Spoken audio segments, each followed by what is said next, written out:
Mrs. Lach here. Tell us more about what the school was like when she first started working here. So when did you first start working here as an educator? I started in 1981. What was educating here like the first few years? I grew up in Mount Washington, and I had this preconceived notion of what Glen Este High School was. And when I first came here, I was so surprised because I was dead wrong.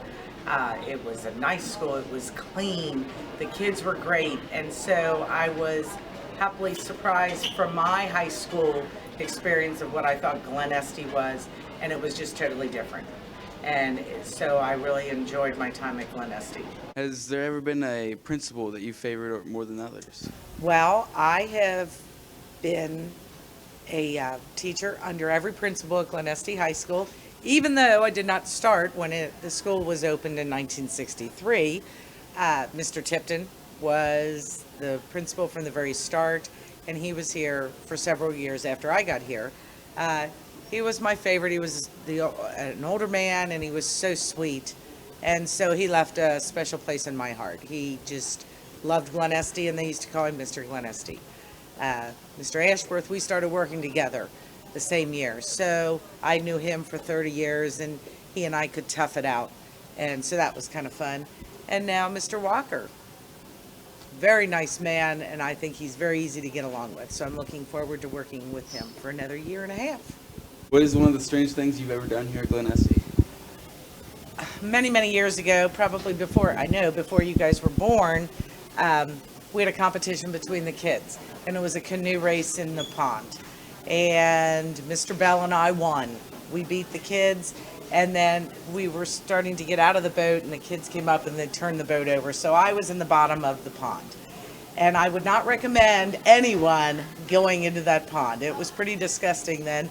And that was 7th period of the day, and then I had to get up, change clothes, and coach track then. And I forgot another pair of shoes, so I was coaching track for 2 more additional hours with very wet pond scum gym shoes. Not fun. What has changed the most here at Glen Este? Well, the building itself has pretty much stayed the same, except 30 years ago, the east building, no one was allowed to be in there. It was forbidden to cross over from the gym lobby because it was the career center, and people in the career center were not allowed to cross over and go past the gym. It was like taboo. It was totally separate buildings.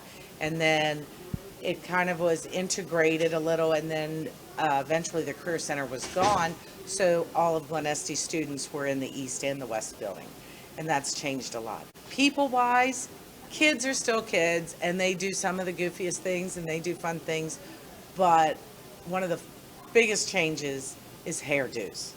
The hairdos crack me up, especially the girls. Sometimes they were sky-high, teased up. Sometimes you're slicked back. Sometimes the hair's long. Sometimes it's short. Right now in this generation, it's pretty much of a mixture. They don't have the teased bangs as much, which is a good thing. That was an 80s thing, so they're not into that. But everything else, they've trended back, and they're now in the future too. So it's a mixture for this generation.